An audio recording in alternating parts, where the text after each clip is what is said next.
আসসালামু আলাইকুম। আশা করি সবাই ভালো আছেন। আর আল্লাহর রহমতে আমি অনেক ভালো আছি। তো এখন এই বর্তমানে অবস্থান করছি আমার চিনচিনের জমিতে। আর এখন যে বিষয়টি আপনাদের উপস্থাপন করছি সেটা হচ্ছে আমার চিনচিনের বর্তমান অবস্থাটা কী। এখন মূলত অনেক দিন যাবৎ বৃষ্টি হচ্ছে, এর কারণে চিনচিনের জাংলার অনেক খারাপ অবস্থা। কারণ বেশ কিছু গাছ মারা গেছে বৃষ্টির কারণে, কারণ পানি বেঁধে থাকলে চিনচিনের গাছ বাঁচে না। তো আল্লাহর রহমতে আমার জমির মাটি অনেক ভালো, এর কারণে দেখা যাচ্ছে যে চিনচিনের জাংলা এখন ঠিক আছে।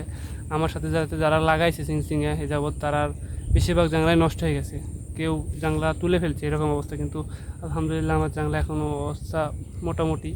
তো দেখতে পাচ্ছেন বেশ কিছু গাছ মারা গেছে, ওই দিকে গাছ কিছু মারা গেছে, এখানে গাছ কিছু মারা গেছে। তো জায়গায় জায়গায় পানি বেঁধে আছে। তো আশা করছি আর কিছুদিন চিনচিনে থাকবে। এরপরে মূলত এই ভেঁতে আমরা এই জাংলা উঠাই দেওয়ার পরে এই ভেঁতে মানে চিংচিংয়ের পর আর কি ধান লাগাবো। এই দেখতে পাচ্ছেন ভুট্টা ভুট্টা, এই জমি গোটাটা আর কি ধান হবে, বর্ষালি ধান।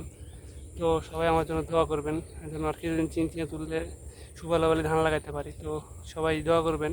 এই বলে আজকে ফিরে শেষ করছি। আসসালামু আলাইকুম ওয়া রাহমাতুল্লাহি ওয়া বারাকাতুহু।